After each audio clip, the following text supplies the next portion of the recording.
안녕하세요. 아빠영어입니다. 지금 이 영상을 보고 계신 분들은 자녀들이나 본인의 영어 공부에 관심이 많은 분들이실 것 같은데요. 저 역시 그런 사람입니다.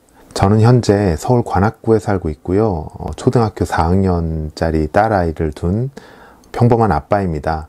아이가 어릴 때는 그렇게 크게 신경을 쓰지 않았는데 아이가 점점 크면서 영어 공부에 신경을 쓰게 되는 것 같아요. 아이도 영어 공부를 해보고 싶다라고 말을 하거든요. 하지만 현실은 쉽지가 않죠. 저희 같은 경우에는 딸아이를 영어 학원에 보냈었는데 영어에 대해서 오히려 좀 지루하다고 느끼게 되는 것 같더라고요. 그래서 생각 끝에 제가 직접 아이와 함께 영어 공부를 해봐야겠다라고 생각하게 되었고 유튜브 영상을 찍게 되었습니다. 아마 많은 학부모님들께서도 아이의 영어 공부에 관해서 고민이 많으실 텐데요. 사실 저에게도 상당히 큰 도전이거든요. 그래서 저희와 함께 영어 공부를 하시면서 새로운 계기를 마련하셨으면 좋겠어요.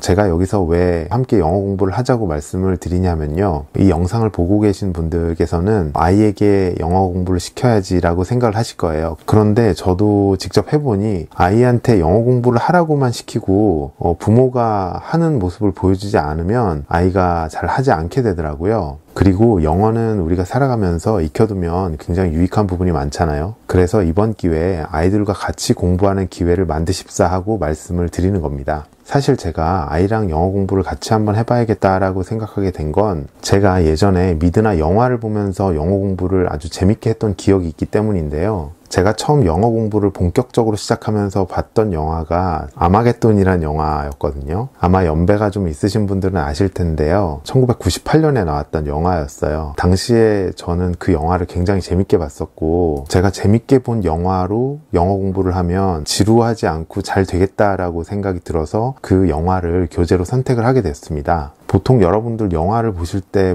같은 영화를 한 번, 두 번 많이 보지 않잖아요.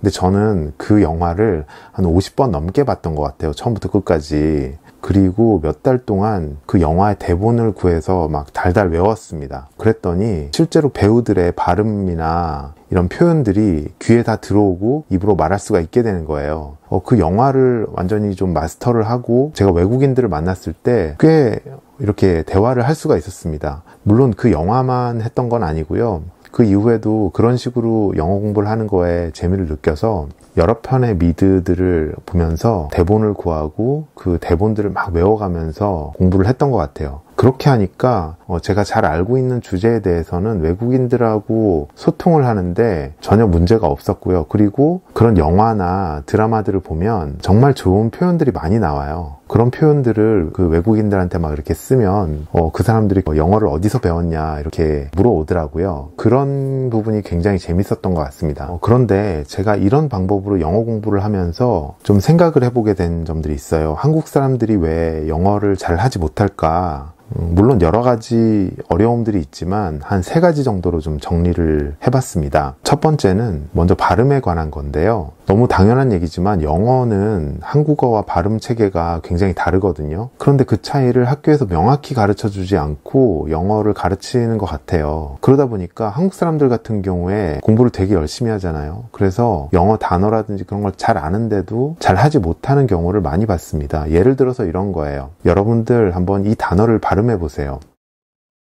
네, 굉장히 쉬운 단어죠. 근데 이거 어떻게 발음을 하셨나요? 영어를 좀 하시는 분들은 눈치를 채셨겠지만 이 단어를 삼음절로 발음하는 분들이 꽤 많아요. 그죠? 데스크라고 발음을 하십니다. 근데 이 단어는 이름절 단어예요. 모음이 뒤에만 하나 붙어 있죠. 그러면 데스크라고 발음을 하시면 안 돼요. 그러면 미국 사람들이 잘 못 알아듣습니다. desk, desk 이렇게 읽으셔야 돼요. 마찬가지로 soft라는 단어도 있죠. 이 단어도 soft 하니까 삼음절이라고 보통 생각하기 쉬운데 마찬가지로 s에만 모음이 달려 있어서 soft라고 읽으셔야 돼요. soft.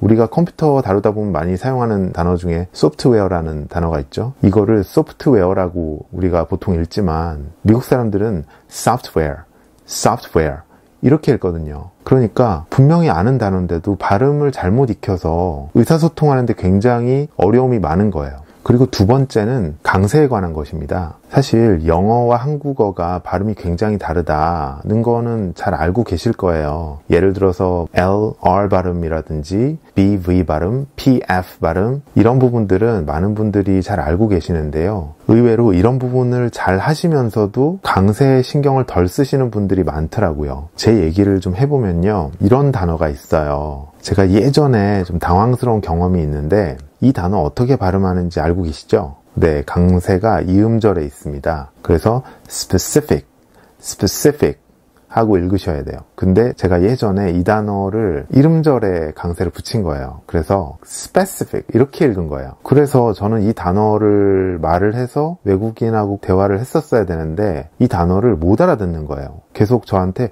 what 이렇게 하더라고요. 그래서 저는 분명히 되게 F 발음도 잘하고 이렇게 했는데 왜 못 알아들을까라고 생각을 했는데 나중에 다시 확인을 해봤더니 강세를 전혀 다르게 발음을 했던 거예요. 그래서 당황스러웠던 적이 있습니다. 또 한 가지 예를 말씀드리면 이 단어의 경우 동사일 때와 명사일 때 발음과 강세가 달라지죠. 한번 해보실래요?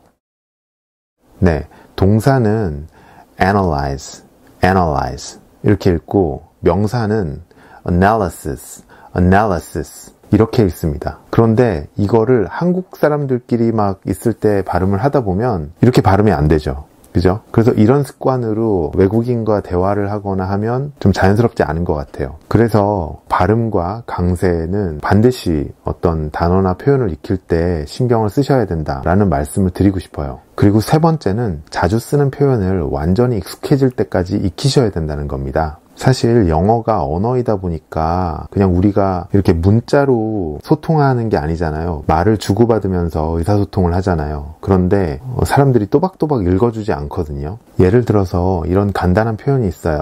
Do you have anything to say to me? 한국말로 번역하면 너 나한테 뭐 할 말 있어? 뭐 이런 뜻이죠. 그죠? 근데 여러분 한번 생각을 해보세요. 이렇게 제가 영어 문장을 먼저 주고 나서 해석을 생각해 보라고 하니까 너 나한테 뭐 할 말 있어? 이렇게 되지만 만약에 한국말을 먼저 주고 너 나한테 뭐 할 말 있어? 이렇게 하면서 이 말을 내가 영어로 해야지 라고 하면 선뜻 떠오르지 않을 거예요. 그래서 이런 표현은 머릿속에 저장이 되어 있어야 하는 표현입니다. 특히 여기서 Do you have anything to say? 여기까지는 그냥 거의 한 단어처럼 청크라고 하죠. 한 단어처럼 그냥 외우셔야 돼요. 이런 표현들이 정말 많거든요. 예를 들어서 제 아이가 엄마한테 무슨 잘못을 했어요. 그래서 제 아이한테 야, 너 엄마한테 사과해. 그럴 때 이렇게 말할 수 있겠죠. Do you have anything to say to your mother?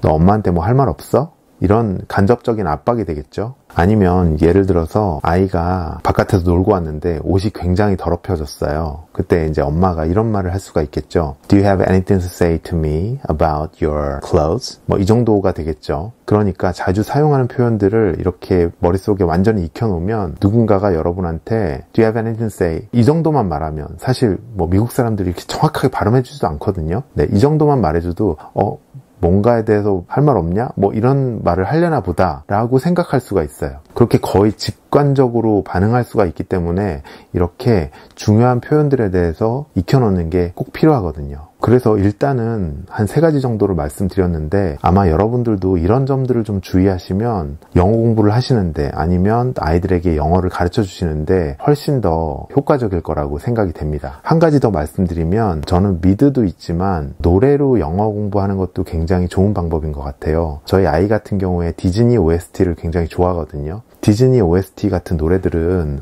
굉장히 멜로디도 좋고 가사들을 보면 굉장히 좋은 표현들이 많이 나오더라고요. 노래로 영어를 배우는 게 왜 좋으냐 하면 미드나 영화 같은 경우에 시간이 좀 지나다 보면 그걸 좀 까먹을 수가 있어요. 그런데 노래 같은 경우는 멜로디랑 가사가 같이 붙어서 가잖아요. 그래서 웬만해서는 그 노래를 한번 이렇게 익혀두면 그 가사들을 잘 잊어먹지 않더라고요. 근데 그 가사에는 꼭 문법적으로 분석하지 않더라도 적절한 표현들이 잘 들어가 있는 경우가 많아요. 그래서 그런 표현들을 익혀두시면 영어를 친숙하게 익히는데도 크게 도움이 되는 것 같습니다. 네, 지금까지 이 채널을 만든 이유와 그런 방향들에 대해서 좀 말씀을 드렸는데요. 여러분들도 저희와 같이 영어 공부를 하시면서 좋은 성과가 있으셨으면 좋겠어요. 저희 채널 많이 봐주셨으면 좋겠고요. 좋아요와 구독, 알림 설정 꼭 부탁드리겠습니다. 그럼 다음에 뵐게요. 안녕.